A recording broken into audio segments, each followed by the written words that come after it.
Mas Taufik, Anda melihatnya ini pertanda apa? Apakah tes ombak yang dilakukan oleh Habib Lutfi itu memantik PBNU, kemudian juga akhirnya mengurungkan Silatnas itu? Silakan. Taufik CH adalah sekjen dari Himano, Himpunan Advokat Nahdlatul Ulama. Terima kasih. Assalamualaikum warahmatullahi wabarakatuh. Waalaikumsalam warahmatullahi wabarakatuh.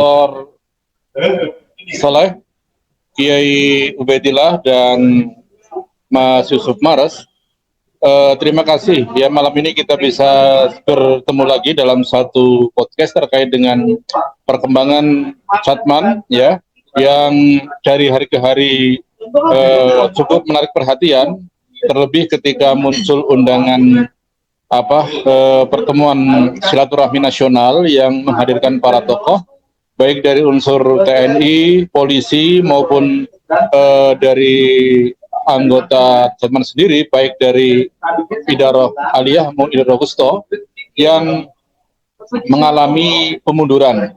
Dan kebetulan saya kemarin juga sempat sidak ke Pekalongan. Sesungguhnya di seputar rumah beliau itu sudah dipasang teratak yang sedemikian panjang dan lebar di tengah-tengah jalan itu. Namun kalau hari ini teratak yang sudah dipersiapkan itu dibongkar lagi, saya belum tahu. Tapi yang jelas hari Senin sore saya sempat mengitari rumah beliau itu sudah terpasang teratak. Nah, penundaan yang tanpa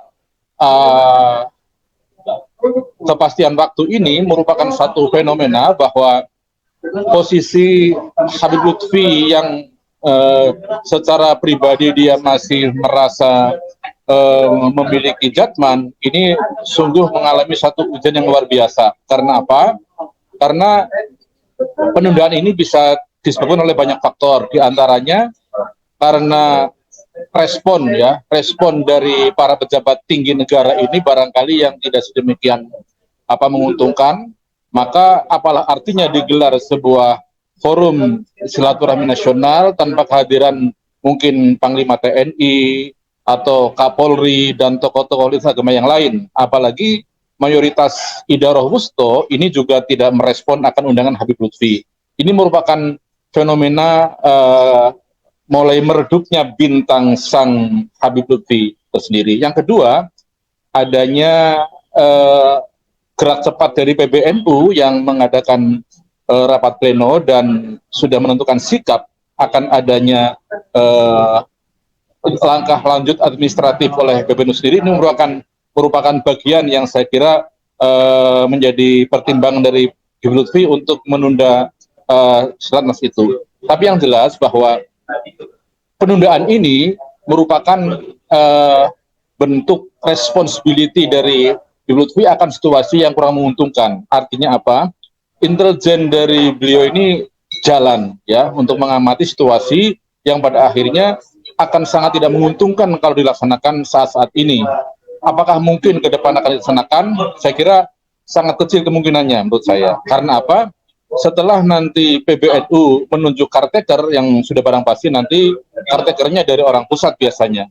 Maka langkah-langkah berikutnya adalah mempersiapkan muktamar Jatman, yang itu artinya bahwa situasi dan posisi pribadi Habib Lutfi ini sudah semakin tersudutkan.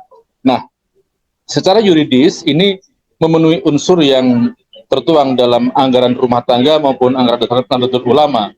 Artinya bahwa dalam posisi seperti ini seorang Habib Lutfi sebagai ketua jamaah kan sudah tidak memenuhi unsur legalitas ya, maka akan sangat tidak etis kalau seorang Habib Lutfi ini melakukan langkah-langkah yang saya katakan menentang arus normativitas organisasi. Maka dengan ditundanya ini merupakan bagian yang saya kira penting untuk beliau melakukan satu muhasabah ya, apakah perilaku beliau ini merupakan bagian yang akan mendapat sorotan negatif dari publik atau bagaimana, ini menjadi satu persoalan. Maka seandainya seorang Habib Lutfi ini akan menerima secara legowo akan putusan PBNU, dan tidak melakukan perlawanan, ini muncul ya kearifan dari seorang Habib Lutfi. Tapi seandainya tetap dia akan melakukan perlawanan, sudah nggak ada ruang gerak menurut saya, ya. Apalagi kalau nanti sudah ada caretaker, terus masih juga ada upaya dari beliau untuk melanjutkan inisiasi silaturahmi nasional, ini akan bagian dari satu pengawuran menurut saya. Dan saya katakan bahwa ini merupakan ya sunatullah ya, karena beliau itu kan berkuasa sejak tahun 2000 ya, jadi sudah hampir 24 tahun Lutfi ini menjadi ketua, menjadi Rois Am atau menjadi pimpinan utama dari Jatman, sehingga wajarlah kalau sunatullah itu menghendaki adanya pelengseran beliau dari Jatman.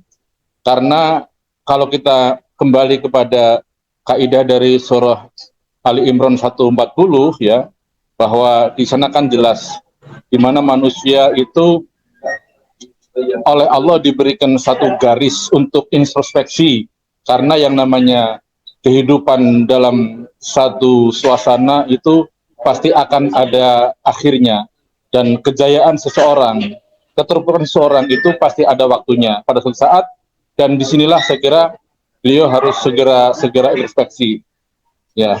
Ini satu hal yang saya gariskan, sehingga baik dari sisi normativitas organisasi maupun dari sisi etis ini sudah selesai untuk beliau Lutfi. Itu sementara itu Pak Yusuf.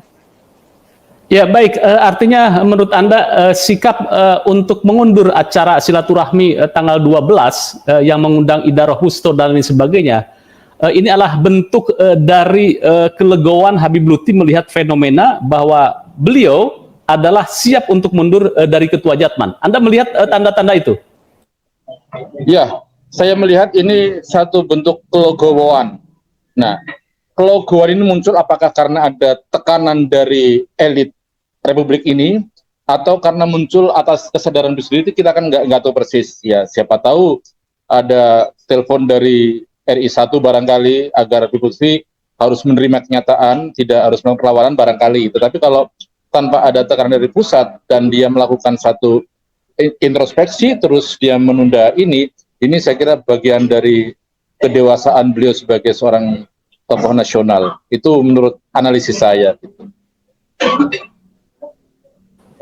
Baik, ini adalah bentuk, menurut Anda ini adalah bentuk keberanian PBNU dalam mengantisipasi atau menerapkan sebuah garis organisasi atau ADR organisasi. Ya, Anda yakin itu? Yakin. Jadi begini, dengan adanya gercep dari PBNU mengadakan rapat pleno, ini merupakan sikap yang tegas, ya, bahwa apapun yang akan diperbuat oleh PBNU akan dihadang oleh PBNU, karena PBNU berada pada track yang benar, ya. Maka ini merupakan satu keniscayaan, dan saya tahu persis bahwa yang namanya Ketua PBNU ini orang yang sangat concern terhadap penegakan aturan organisasi. Oke, baik.